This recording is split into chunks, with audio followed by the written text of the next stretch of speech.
Miami, en Floride, certaines attractions sont incontournables. Les plages fréquentées toute l'année, les eaux tranquilles de la baie de Biscayne, ou encore les terrasses des cafés cubains. Mais Miami n'est pas simplement une destination de vacances.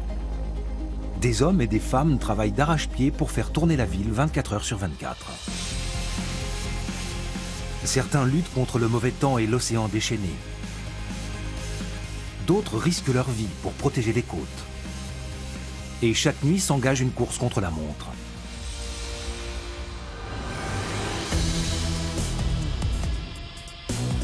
Miami vit à 100 à l'heure le jour.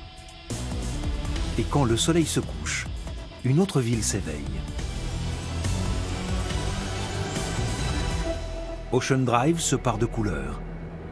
Des explosions de lumière et de son retentissent. Et parfois, on joue même au football sur les toits. La ville déborde d'énergie, de nuit comme de jour. Bienvenue à Miami.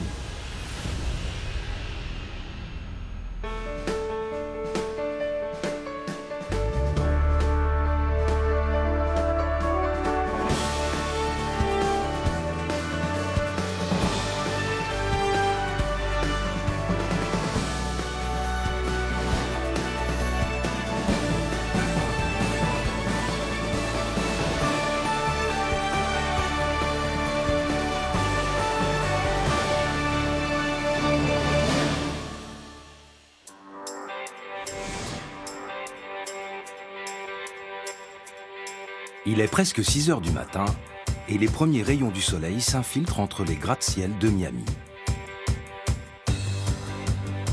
Dans cette ville qui vit au rythme du soleil, il fait beau toute l'année.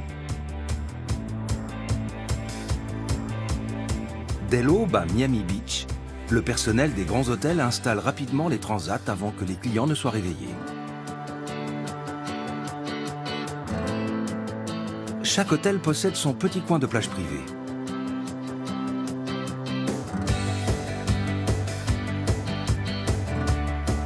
Miami est avant tout une destination de vacances tournée vers la mer.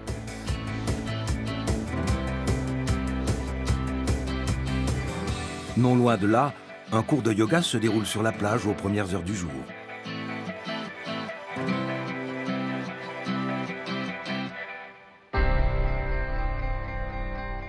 Mais tout le monde ne commence pas sa journée à la plage. Certains travaillent très tôt sur les chantiers de construction.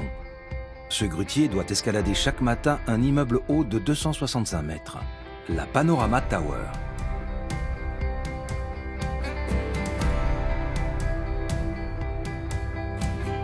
Une fois arrivé au sommet et avant de se mettre au travail, il effectue les vérifications d'usage.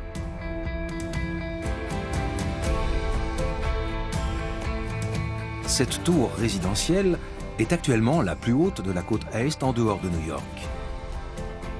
Elle offre une vue imprenable sur la lagune et l'agglomération qui s'étend sur environ 150 km.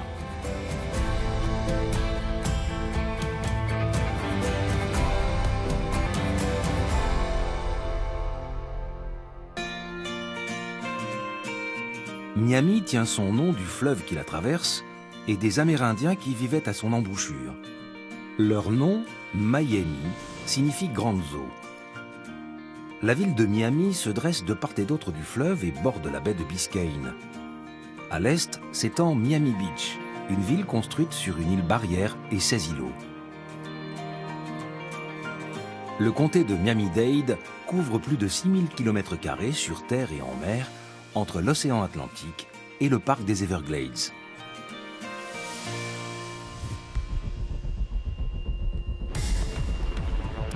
Ces 135 km de littoral, dont 35 km de plage, rendent la tâche particulièrement difficile pour les policiers qui surveillent la zone. Il est 10 heures du matin et un hélicoptère des douanes et de la protection des frontières patrouille le long des côtes. En raison de sa proximité avec les Caraïbes et les Bahamas, Miami est depuis longtemps une plaque tournante du trafic de drogue. Aujourd'hui, le littoral est sous haute surveillance, mais dans les années 70, la police fédérale était peu présente sur les côtes sud de la Floride.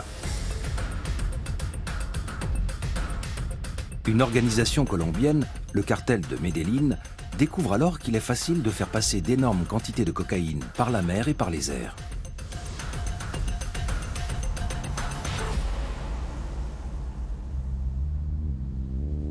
Le trafic est organisé par ceux qu'on surnomme les cocaïne cowboys. L'activité clandestine fleurit rapidement et contamine jusqu'à la police de la région accusée de corruption. L'afflux de l'argent de la drogue enrichit les banques de Miami quasiment du jour au lendemain. Les narcotrafiquants déposent régulièrement des valises entières de billets sur des comptes non numérotés. À l'époque, les banques ne posent aucune question sur l'origine des fonds et le blanchiment d'argent est monnaie courante.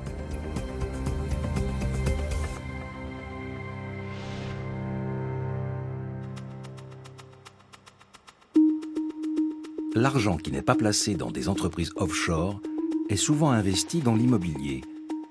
Beaucoup des nouvelles tours construites à Miami dans les années 70 et 80 sont ainsi financées par l'argent de la cocaïne. Ce terrain vague accueille alors la propriété de Pablo Escobar, le baron de la drogue à la tête du cartel de Medellín. Il achète sa villa de Miami Beach en 1980. On raconte que le ponton lui sert à recevoir les cargaisons d'argent et de cocaïne. Après sa mort en 1993, sous les balles de la police colombienne, les autorités saisissent la villa et elle est finalement rasée par les nouveaux propriétaires en 2016. Dans les années 70, les rivalités entre cartels font grimper en flèche le taux de criminalité à Miami. Le 11 juillet 1979, une fusillade dans le centre commercial de Dadeland se termine en bain de sang. En 1981, plus de 600 meurtres sont recensés dans la ville. Les autorités fédérales décident d'intervenir pour mettre un terme au narcotrafic et à la violence. Le dernier grand baron de la drogue de l'époque, Gustavo Falcón, parvient à échapper aux autorités pendant 26 ans, avant d'être finalement arrêté à Orlando en avril 2017. Il est désormais beaucoup plus difficile de faire entrer de la drogue à Miami. Les autorités surveillent les côtes sud de la Floride 24 heures sur 24.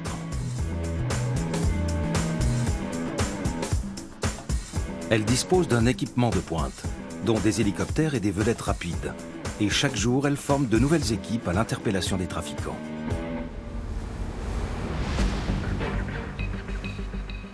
Ces deux hommes sont en réalité des agents fédéraux qui participent à un exercice. À bord d'une vedette rapide, ils tentent d'atteindre la côte sans être interceptés par les autorités.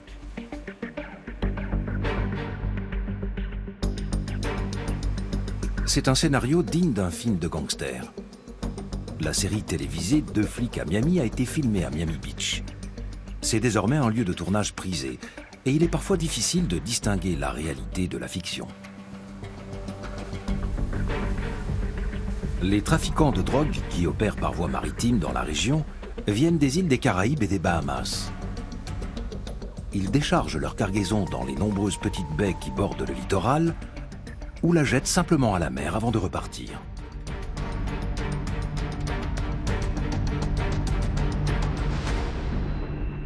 Quand les autorités identifient des suspects, elles doivent coordonner leurs efforts en mer et dans les airs pour les arrêter.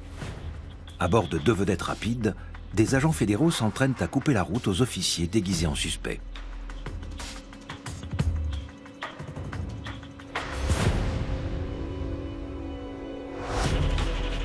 L'objectif est de les pousser vers la côte.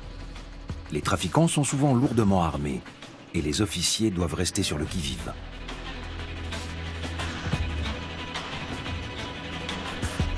En cas de fusillade, l'hélicoptère Black Hawk intervient.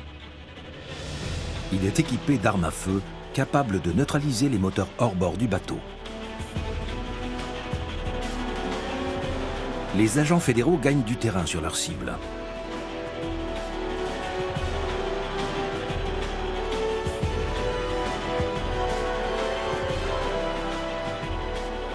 Les suspects n'ont pas d'autre choix que de couper les moteurs et de se rendre. L'exercice est terminé.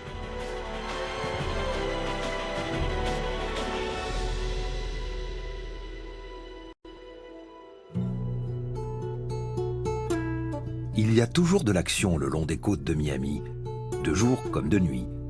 Néanmoins, certains endroits restent sauvages et préservés depuis des siècles.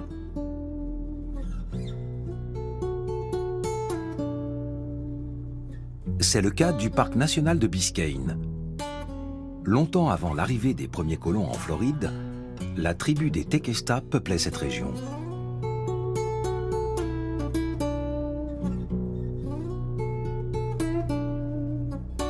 Ces Amérindiens vivaient de la cueillette et de la pêche. Aujourd'hui, on peut encore apercevoir des lamantins évoluer dans ces eaux peu profondes. Ces gentils géants sont les mammifères marins officiels de l'État de Floride. Ils refont surface toutes les 3 à 5 minutes, mais peuvent rester en apnée plus de 15 minutes.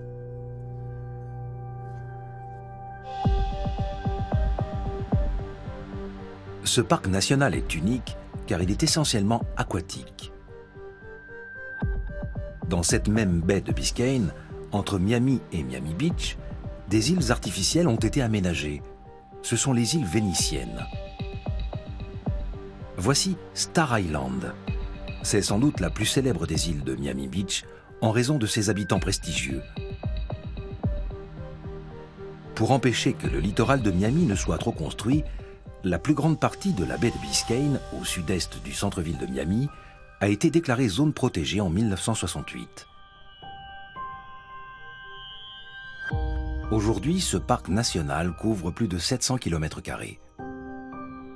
Il comprend des récifs coralliens très anciens, ainsi que le nord de l'archipel des Keys.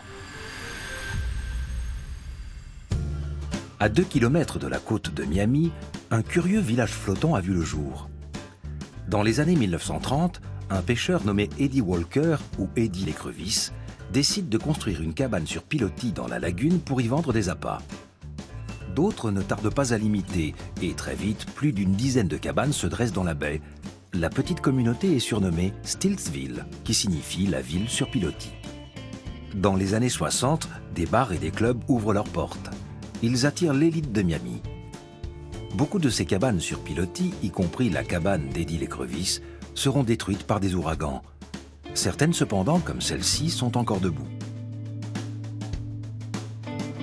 En 1999, l'État de Floride contraint les derniers habitants à partir. Aujourd'hui, seuls les pêcheurs fréquentent encore la ville sur pilotis. Mais ces fragiles constructions sur l'eau sont menacées, et leur avenir demeure très incertain.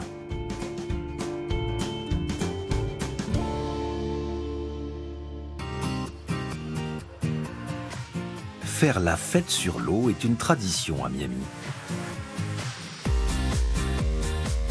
Aujourd'hui, All Over Sandbar est le nouvel endroit à la mode.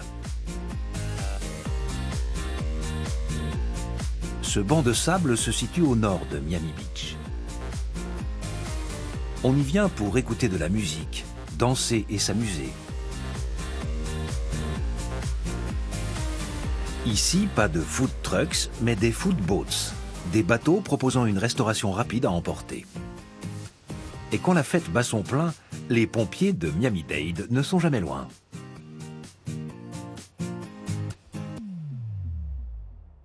Les êtres humains ne sont pas les seuls à se prélasser au soleil toute la journée dans la région.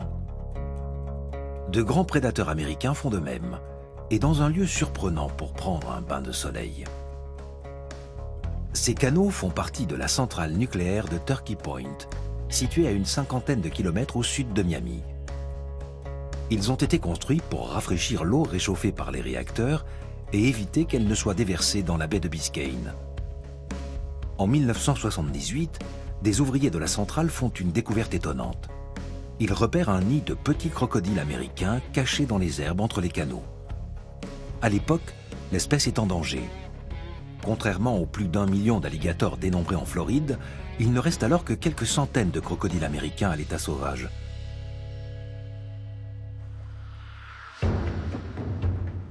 Les deux espèces de reptiles sont faciles à différencier grâce à la taille de leur museau.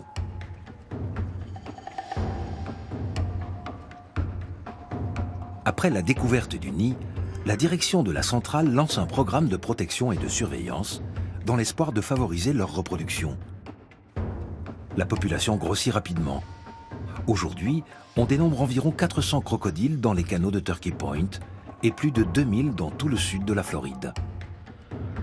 L'espèce est considérée aujourd'hui comme vulnérable. Ces prédateurs d'embuscade passent leur journée à attendre leur proie. En Floride, les crocodiles et les alligators partagent souvent le même territoire. Et quand ils s'affrontent, les crocodiles américains sortent presque toujours vainqueurs.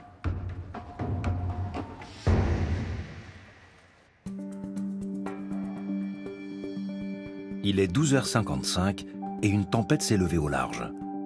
À 2 km de South Beach, le principal quartier touristique de Miami Beach, un pilote brave une mer agitée.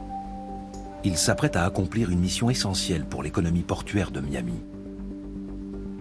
Il doit encore parcourir 3 km et les vagues sont de plus en plus grosses.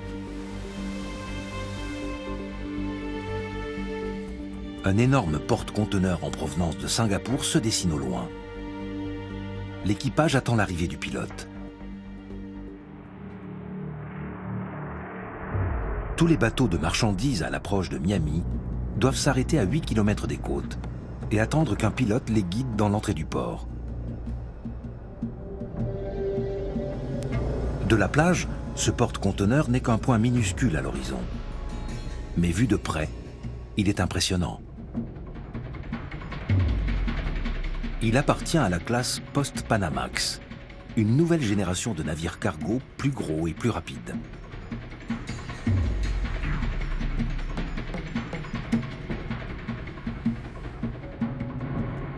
Chaque jour, 3 porte-conteneurs en moyenne accostent à Miami, l'un des ports de commerce les plus actifs d'Amérique du Nord. Le trafic est si dense que les pilotes restent amarrés à l'extrémité du port, prêts à partir.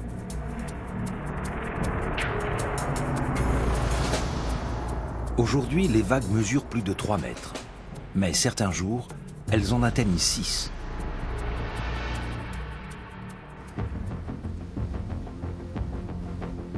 Ce petit bateau paraît minuscule à côté du porte-conteneur qui se dresse à plus de 30 mètres au-dessus de lui. Les pilotes de Miami doivent monter à bord de ces monstres des mers de jour comme de nuit, et par tous les temps.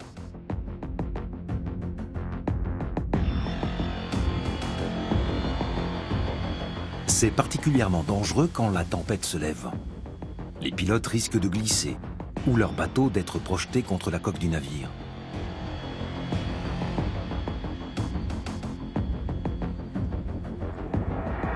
Ce sont heureusement des marins expérimentés, ayant passé une grande partie de leur vie en mer. Ils ont maintes fois exécuté cette manœuvre périlleuse.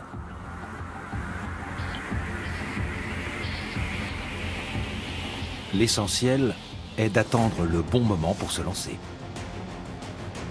Sur la plupart des postes Panamax, il faut gravir une échelle jusqu'à la passerelle. Mais celui-ci possède une écoutille d'accès qui permet d'être plus rapidement en sécurité.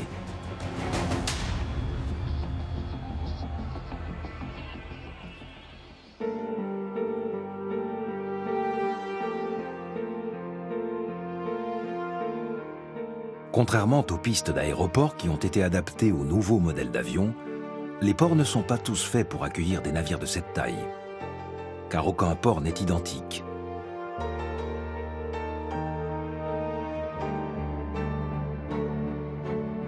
Voilà pourquoi il faut un pilote expérimenté qui maîtrise les vents, les courants et les variations de profondeur caractéristiques du port de Miami.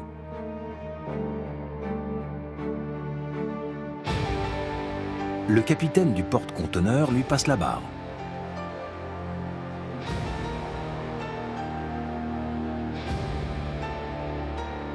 Sur la passerelle, le pilote installe son matériel de navigation satellite. Il doit savoir à tout moment comment se positionne son bateau dans le chenal. C'est lui qui prendra les commandes du navire jusqu'à ce qu'il soit en sécurité dans le port.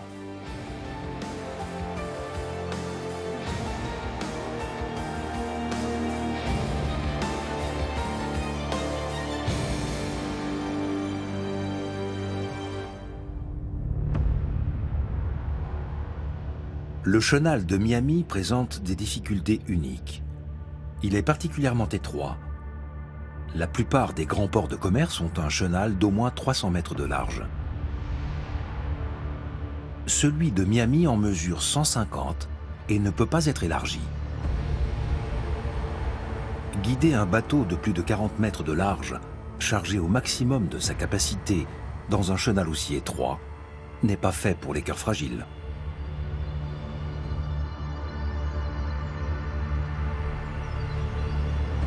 Plusieurs remorqueurs l'aident à maintenir le cap. Quand le vent souffle, comme aujourd'hui, ces postes Panamax n'avancent pas en ligne droite. Les conteneurs agissent telle une énorme voile qui fait dévier le navire de sa trajectoire.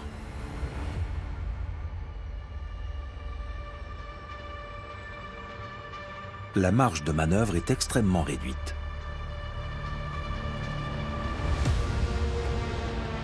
Si le porte-conteneur venait à s'échouer, l'entrée du port serait fermée pendant des semaines et le trafic maritime totalement interrompu. Un incident dramatique pour l'économie de toute la Floride.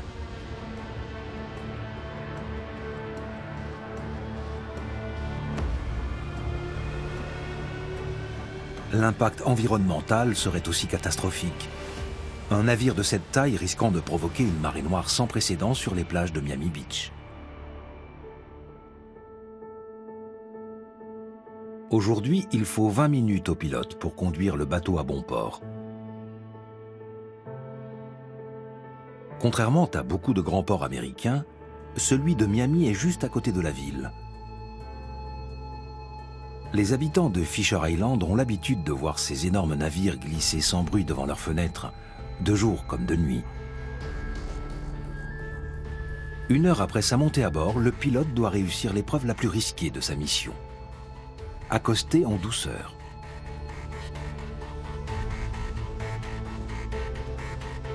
Son travail est comparable à celui d'un chef d'orchestre qui dirige chaque instrument avec une extrême précision.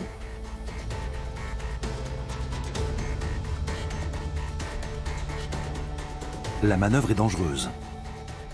Dans d'autres ports, des porte-conteneurs ont déjà renversé des grues et entraîné la chute de leur cargaison sur le quai.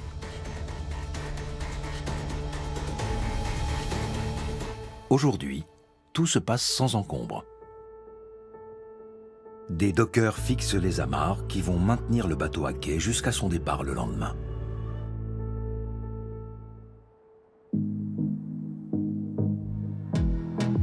Dans un port aussi actif que celui de Miami, des pompiers et des secouristes restent mobilisés 24 heures sur 24. Et quand ils sont appelés en urgence, ils ne sautent pas dans un camion, mais sur un bateau. Bien que la plupart des îles de la baie soient reliées par des ponts, il est souvent plus rapide de secourir les blessés par la mer.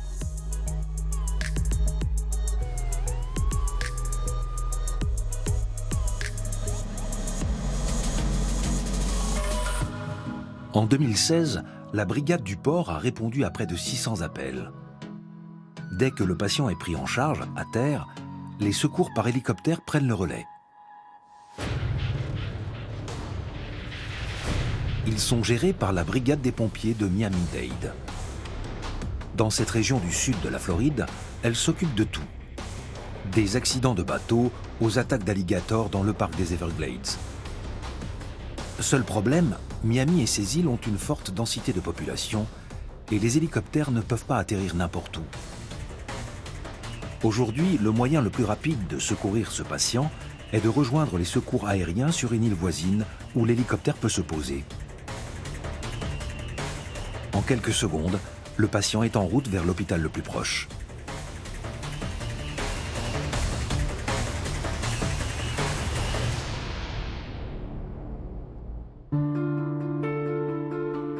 Pour comprendre le rôle essentiel de l'eau à Miami, rien ne vaut un survol de la ville et du port.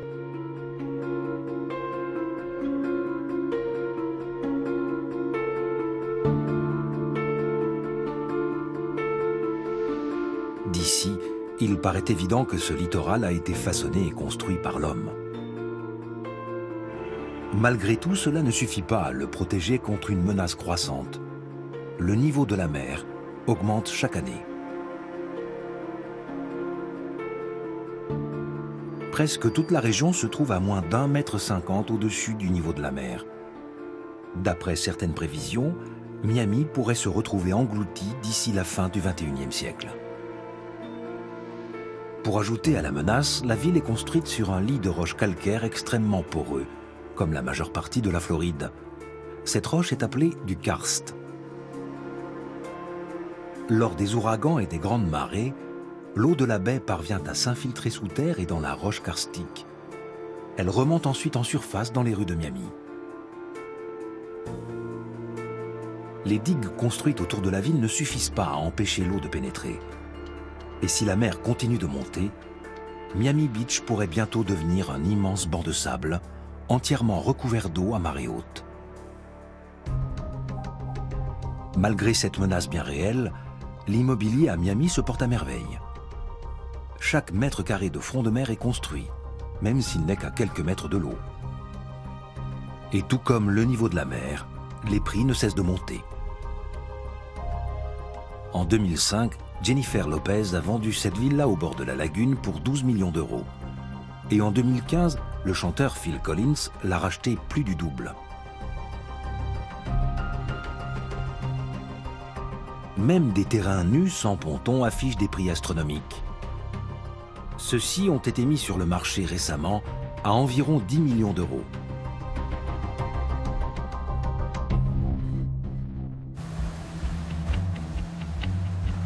Au quotidien, il est très facile d'oublier que la nature menace Miami.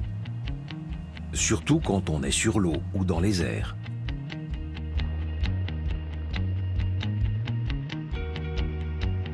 « 14h32. Un hélicoptère de la police du comté répond à un appel au secours pour le moins inhabituel. Un véhicule vient d'être repéré au fond d'un canal, au sud de la ville. Les officiers vont tenter de repérer la voiture depuis le ciel et de guider l'équipe d'intervention au sol. Leur priorité est de savoir s'il y a des victimes prises au piège à l'intérieur. Des centaines de kilomètres de canaux traversent le comté de Miami-Dade. Ils ont été construits au début du XXe siècle pour permettre à l'eau des Everglades de s'évacuer et d'irriguer les terres agricoles. Certains canaux se jettent dans la baie de Biscayne et participent à l'assèchement des quartiers qui l'abordent. Mais les canaux sont parfois aussi utilisés pour de plus sombres raisons. Sur la rive du canal, les plongeurs sont prêts à intervenir. Les officiers à bord de l'hélicoptère les préviendront en cas de danger. Les canaux sont truffés d'alligators venus se reproduire. Récemment, un officier de police a repéré un animal de 3,50 m en train de suivre des plongeurs dans l'eau. Ils ont été contraints de l'abattre par mesure de sécurité.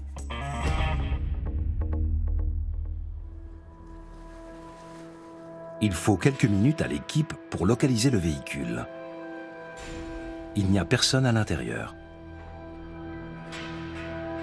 Chaque année, des douzaines de voitures terminent dans les canaux de Miami, abandonnées à la suite d'un vol ou d'une arnaque à l'assurance. Des cadavres ont même été retrouvés dans certains véhicules. Une fois les plongeurs et la voiture hors de l'eau, l'hélicoptère peut repartir à la base dans l'attente d'un prochain appel.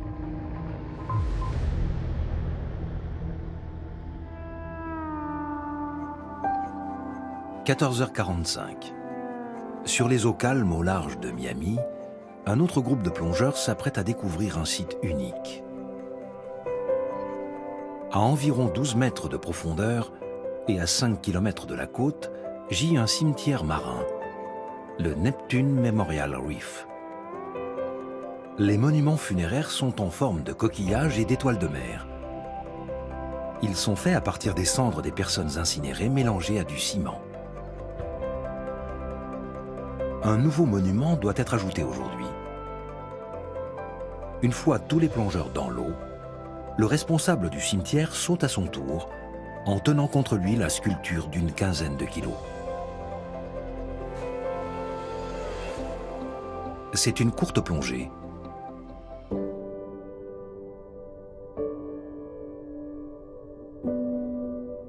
Malgré les apparences, ce cimetière n'a rien de vestige archéologique.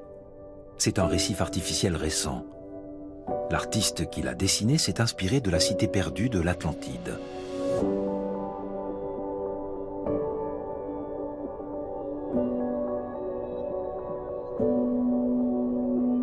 L'ensemble de la structure est conçu pour résister aux ouragans.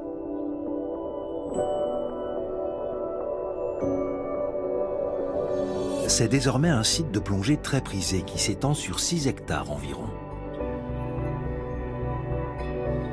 Il faut 30 minutes pour fixer le nouveau monument en forme d'étoile de mer.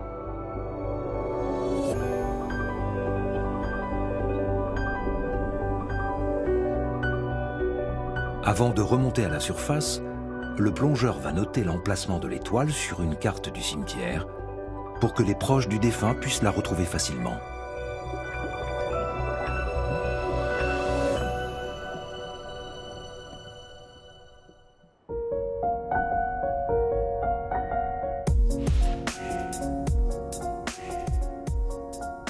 Chaque jour, plus de 30 000 touristes se rendent dans la région de Miami. La plupart d'entre eux se retrouvent à Miami Beach pour profiter de la plage, dès le lever du soleil. Mais certains quartiers de la ville de Miami sont beaucoup moins visités. C'est le cas de Liberty City, qui abrite les habitations colorées du complexe de Liberty Square. En 2016, un film fait soudain la lumière sur ce quartier nord de Miami.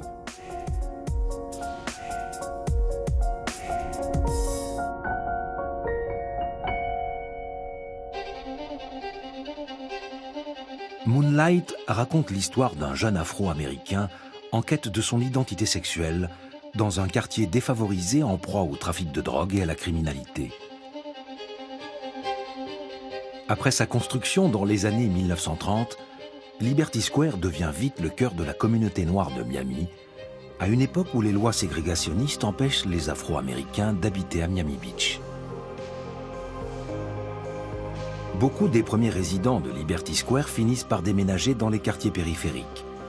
Et dans les années 60, le complexe se dégrade.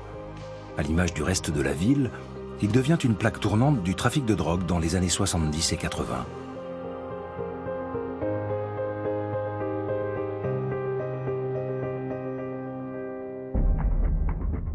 Pour ajouter au réalisme de Moonlight, le réalisateur Barry Jenkins choisit des habitants du quartier pour interpréter les seconds rôles.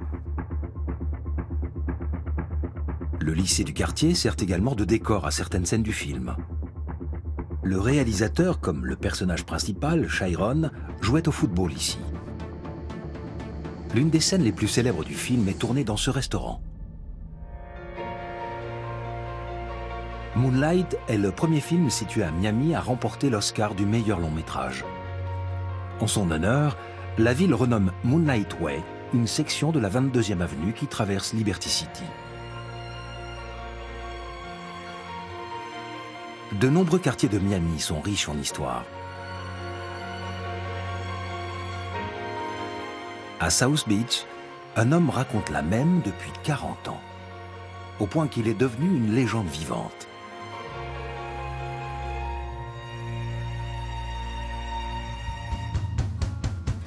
Chaque jour, depuis le 1er janvier 1975, Robert Ravencroft court sur la plage, qu'il pleuve ou qu'il vente. Tout a commencé par une bonne résolution de Nouvel An. Courir 13 km tous les jours pendant 1 an.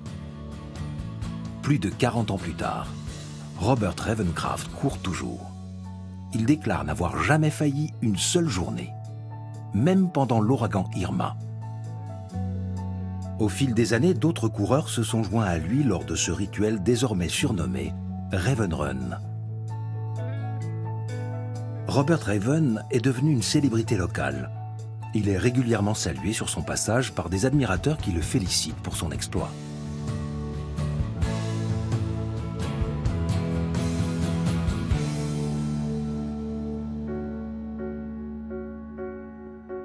Cet homme hors du commun a traversé plusieurs périodes charnières de l'histoire de Miami Beach. Les années 90 en font partie. C'est à cette époque que South Beach connaît une véritable renaissance après son déclin dans les années 70 et 80. Des personnalités célèbres viennent s'installer sur le remblai d'Ocean Drive, et notamment le couturier italien Gianni Versace. Il acquiert cette villa de style méditerranéen à quelques pas de la plage et l'agrandit pour créer une piscine et des jardins.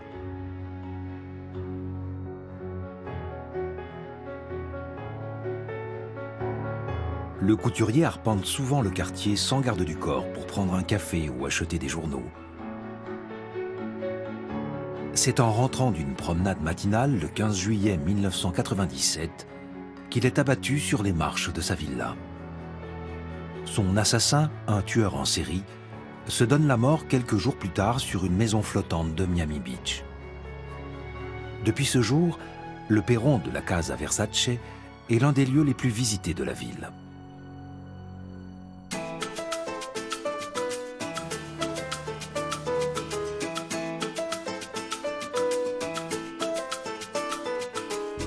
Il est 15 h dans Little Havana, la petite Havane, à l'ouest du centre-ville. Les terrasses des cafés commencent à se remplir. Les clients viennent consommer un cafecito, un café cubain.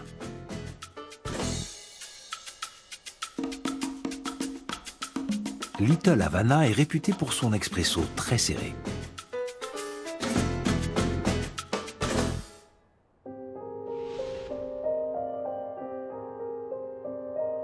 Après la prise de pouvoir par Fidel Castro en 1959, beaucoup de Cubains s'exilent à Miami.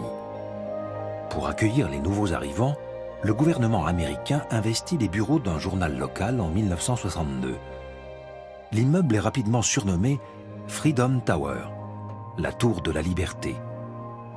Mais la principale vague d'immigration cubaine à Miami date de 1980, avec l'exode de Mariel. Le 20 avril 1980, Fidel Castro annonce l'ouverture du port de Mariel, tout près de la Havane, pour les Cubains qui souhaitent quitter le pays.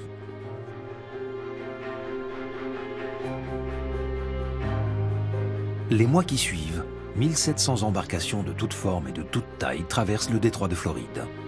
En tout, près de 135 000 Cubains fuient leur île vers les États-Unis. Certains s'arrêtent à Key West, mais d'autres arrivent directement à Miami.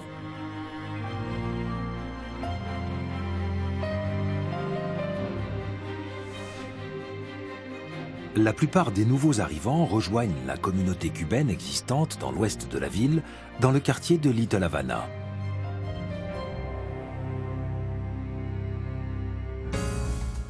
Certains se familiarisent avec la culture et la langue en regardant des films hollywoodiens dans ce cinéma, le Tower Theater.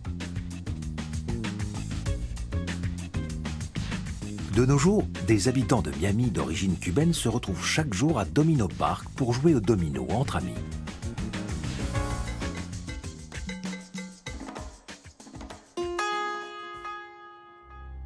Plus de 30% de la population de Miami est d'origine cubaine.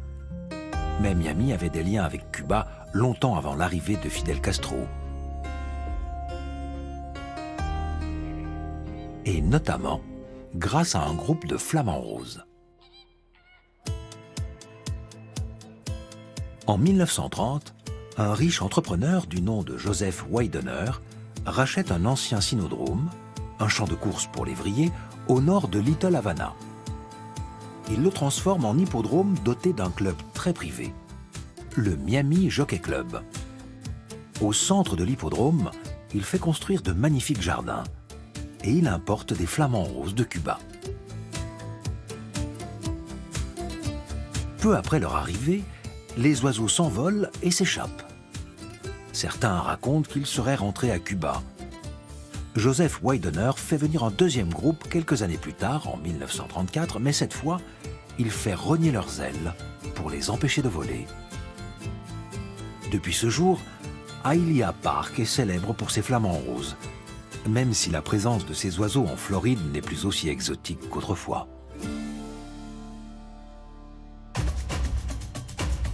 Beaucoup de choses ont changé à Miami depuis les années 1930.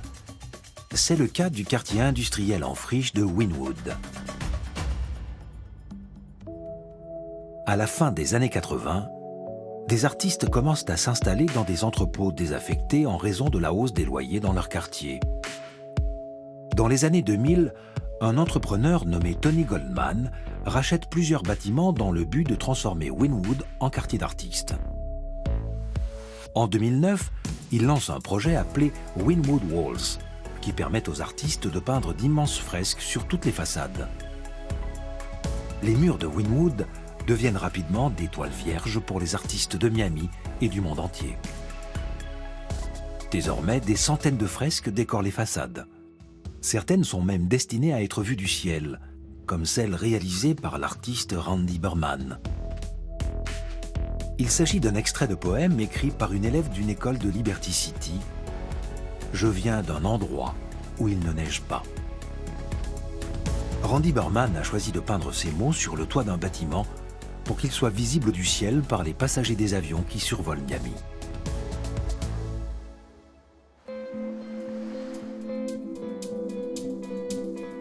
Chaque jour, dès 16 h, des paquebots de croisière remplis de passagers prennent la mer.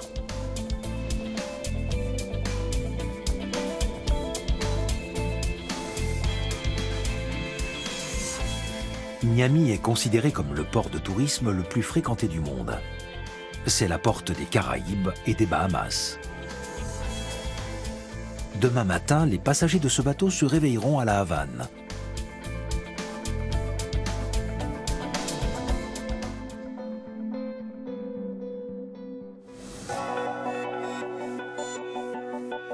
À 19 h, le trafic dans le port commence enfin à ralentir.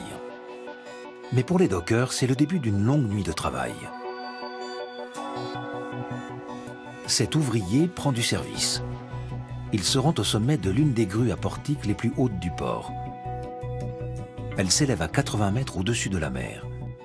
Voilà pourquoi elle n'est accessible que par ascenseur.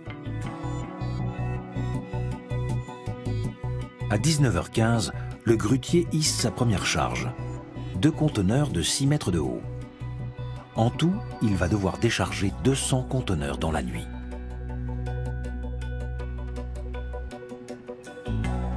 Pour maintenir les délais, il doit hisser un conteneur toutes les 2 minutes et le déposer sur une plateforme dans l'attente de son acheminement. La nuit sera longue pour les dockers, car ce navire cargo doit être déchargé et chargé à nouveau avant le petit matin.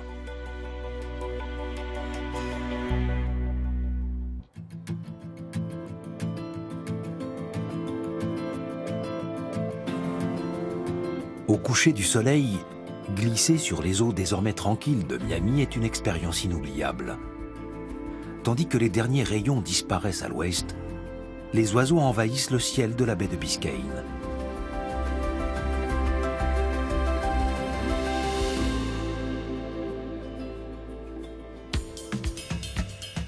Le spectacle nocturne de Miami Beach peut commencer. Ocean Drive s'illumine de 1000 couleurs.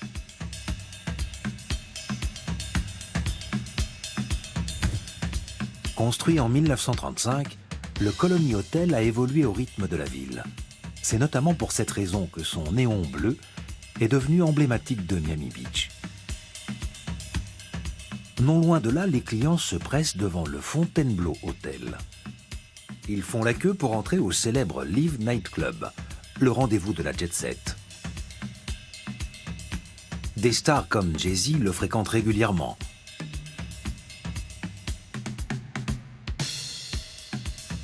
À la nuit tombée, la fête bat son plein un peu partout à Miami Beach. Même les parkings sont illuminés comme des nightclubs, y compris celui-ci sur la 5e et Collins Avenue. Mais le plus grand son et lumière de la ville se tient sur la scène principale de l'Ultra Music Festival.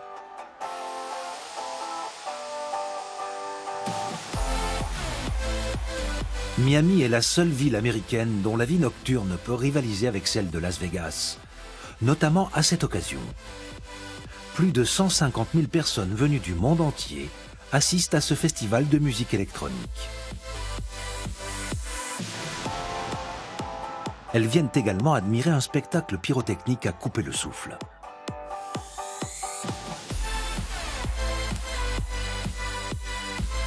L'Ultra Music Festival est un événement exceptionnel qui a lieu une fois par an en mars.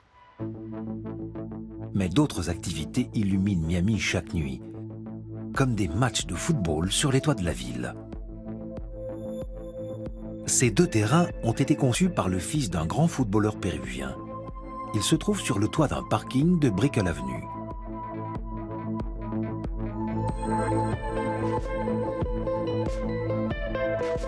En Amérique du Sud, les terrains de football sur les toits ne sont pas rares, car il y a peu d'espace dans les rues des villes.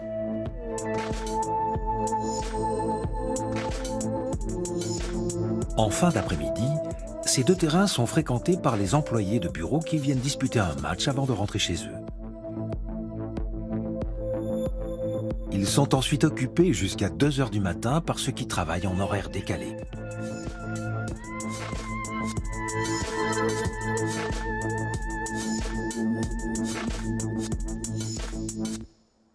Les dockers du port de Miami n'ont pas le temps, eux, de jouer au football. Ils en sont désormais à la moitié de leur service de nuit. Au sol, le chef d'équipe s'assure que le déchargement du porte-conteneurs se déroule comme prévu. Pendant ce temps, les grutiers répètent la même manœuvre plusieurs centaines de fois. Décharger et charger un bateau de cette taille est une course contre la montre. La moindre seconde d'inattention suffirait à entraîner une erreur dramatique et l'un de ces conteneurs pourrait s'écraser sur le quai.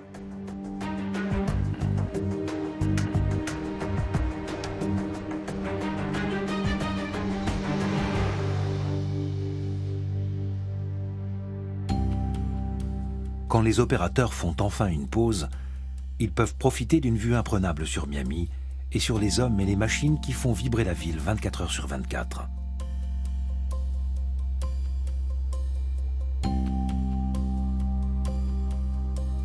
À 7 h du matin, les 300 conteneurs sont enfin sur le pont et les grues à portique sont à l'arrêt. Le navire cargo peut mettre le cap sur sa prochaine escale. Seul problème, il est à l'envers et doit pivoter avant de prendre la mer. C'est une mission pour le pilote du port. Regarder un navire de cette taille effectuer une rotation à 180 degrés est un spectacle particulièrement saisissant vu du ciel.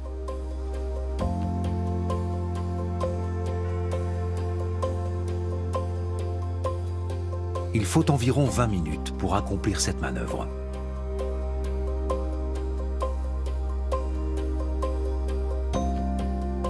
Enfin, le bateau est aligné avec le chenal et prêt à partir.